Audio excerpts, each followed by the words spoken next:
Okay, so I'm in my garden right now.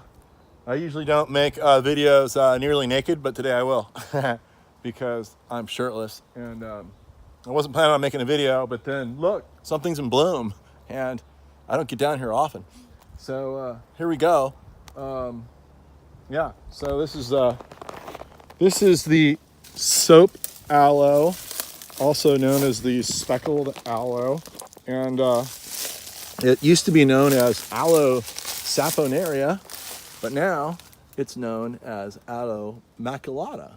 I think by the time I'm dead, by the time I'm like 130 years old, when I'm just starting to think about calling it quits, they're going to change every single name that I know. It's so irritating.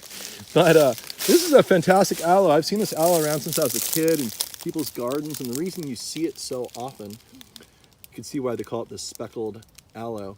In fact, maculata means speckled. And I'll tell you about why it was called saponaria, because it's got sap. Look at all that sap, right? So it's a good thing I'm nearly naked, because I can show you how this was used. It's using your skin, it has some of the qualities aloe has. And it makes almost like a soapy material. So you can look at that. Isn't that cool? Feels great. Oh, look, there's the soap. See? I don't even need to take a shower again with real soap. I could just sit out here and soap up with my aloe. I'm sure you don't want to look at my leg. You probably want to look at this beautiful plant. So back to the point.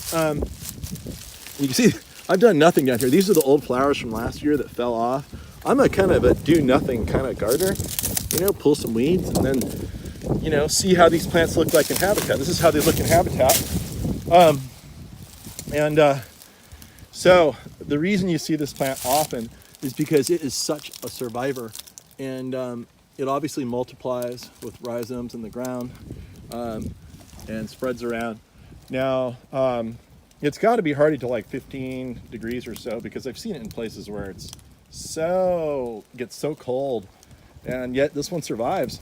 It'll survive out in full sun, but it will also survive deep under shade, like under this big giant evergreen oak here.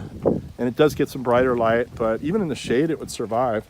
So it's really versatile that way. There's a lot of other plants that just wouldn't like this condition. Now look, and some plants would get smothered by all this leaf drop. Remember, I'm a do nothing gardener, and this is what happens when you do nothing. The leaves just pile up and decompose. This plant has no problem with it whatsoever. And if you want to be a lazy gardener like me, this is kind of like what it'll look like. These are wonderful cut flowers you can take inside. Hummingbirds love them. The color is spectacular. They bloom in May. It's the height of the bloom right now. Some of them haven't even opened up yet. They're just really getting started there.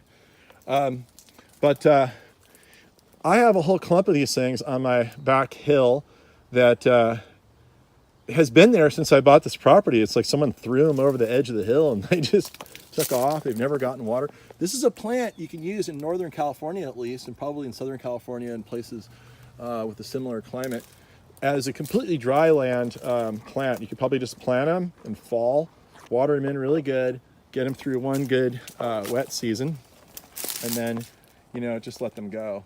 We water very little here and in this dry garden. And we don't water at all on this south-facing hill where it's extremely dry. They thrive, and they've been thriving there for many, many years. So Aloe saponaria, it's native to South Africa. It takes full clay soil. Some of these succulent plants really don't like heavy clays. In fact, out here I've had plants just kind of shrivel away and die because of this heavy clay that I have. I'm not sure if I can find any, right here. There are some around though. Like some cactus that just kind of shrink every year, and eventually they just give up because they don't like the clay. And look, the deer. This is aeonium. The deer come through here and eat the aeonium. So what does that mean for the aloe? It means they're not eating it. It means you guys can use it, in your gardens where you have deer. Now, another neat thing about this plant is you can see the coloration. You'll get a real beautiful kind of a pinkish color in here. A lot of aloes will do that. Now, if they're out in full sun and they're drought stressed, they'll color up even more. So there you go, Aloe saponaria or maculata, if you want to be modern day. And it's a beautiful plant. Here comes the hummingbird. There he is. Oh, he's doing it. He's doing it. He's doing it. Where is he? Wait. Oh, he took off. All right. Well, that's it. Hopefully you got a quick glimpse of that. There you go. Aloe saponaria from South Africa, or you can call it maculata if you want to sound cool and hip.